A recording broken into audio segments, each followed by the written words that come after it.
Warga kampung Rawahingki, Desa Cilengsi, Kecamatan Cilengsi, Kabupaten Bogor dikejutkan dengan temuan benda berbahaya berupa ranjau darat aktif.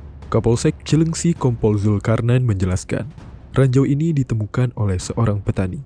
Mengutip tribunnewsbogor.com, Zulkarnain menjelaskan bahwa pada Jumat 30 Juni 2023, sekitar waktu pagi, yang bersangkutan sedang mencangkul untuk menanam pisang di sebuah area lahan kebun. Cangkulnya mendadak berhenti setelah cangkul mengenai benda keras berbentuk bulat. Setelah dilakukan penggalian, benda berupa besi tersebut mengeluarkan suara, yang kemudian dibawa ke rumah untuk dibersihkannya dengan air.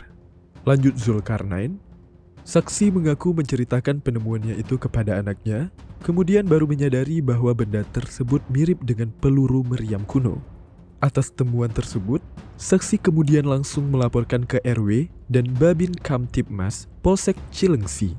Polsek Cilengsi berkoordinasi dengan tim gegana Polri Polda Jabar untuk melakukan pengamanan terhadap benda tersebut.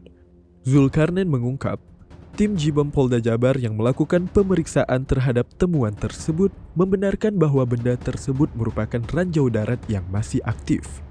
Berdasarkan hasil pemeriksaan tersebut, kemudian pemusnahan ranjau darat langsung dilakukan di lahan kosong hingga situasi kondusif.